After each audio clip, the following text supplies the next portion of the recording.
Hey guys, അപ്പോൾ welcome to my video. അപ്പോൾ ഇന്നത്തേത് ഒരു അൺബോക്സിങ് വീഡിയോ ആണ്. പ്ലമ്മിൻ്റെ 11th ബർത്ത്ഡേ പാഷൻ അടക്കാണ്. അപ്പോൾ അതിൻ്റെ ഒരു അൺബോക്സിങ് ആണ് കേട്ടോ. ആദ്യം നമുക്ക് ഇത് അൺബോക്സ് ചെയ്യാം. ഓക്കെ, ഇനി നമുക്ക് പെട്ടി അൺബോക്സ് ചെയ്യാം. അപ്പോൾ ഇതിൽ എന്തൊക്കെയാണ് ഉള്ളതെന്ന് ഞാനും എക്സൈറ്റഡ് ആണ്, കാരണം ഫ്രീ ബൈസ് എന്തൊക്കെയോ ഉണ്ടെന്ന് കാണിച്ചിട്ടുണ്ടായിരുന്നു. ഓക്കെ, പെട്ടി കാലിയാണ്. ഇനി നമുക്ക് പൗച്ചിൽ എന്താ നോക്കാം. ഞാൻ അധികം റീപർച്ചേസ് ചെയ്തിട്ടാണ് കേട്ടോ.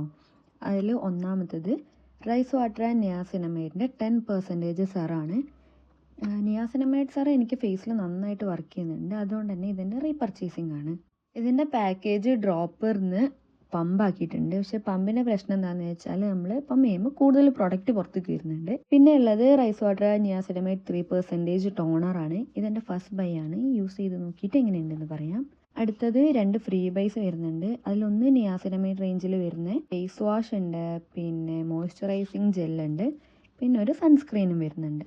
പിന്നെ വരുന്നത് വാനില വൈബ്സിൽ വരുന്ന 3 ഫ്രീ ബൈ ആണ്.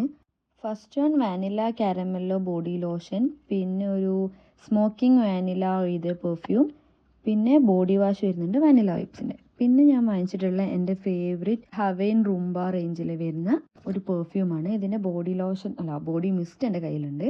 ഈ പെർഫ്യൂമിൻ്റെ സാമ്പിൾ ബോട്ടിലും ഒന്നുമില്ല, ഇത് ഫുള്ള് ലീക്കായിട്ട് ബോക്സിലൊക്കെ ആയിട്ടുണ്ട്, കുപ്പി കാലിയാണ്. പിന്നെ ഞാൻ വാങ്ങിച്ചിട്ടുള്ളത് വാനില കാരമല്ലോ ബോഡി ലോഷനാണ്. ഇത് ഭയങ്കരമായിട്ട് ബോഡീന് നല്ല മോയ്സ്ചറായിട്ട് വെക്കുന്ന നല്ല സ്മെല്ലുള്ള അടിപൊളി സാധനമാണ്. ഇതൊരു മസ്റ്റ് ബൈ കാറ്റഗറിയാണ് കേട്ടോ. അപ്പോൾ ഇത്രയൊക്കെ ഉള്ളൂ എൻ്റെ ചെറിയ video. Thank you for watching. Please support guys. Okay, by.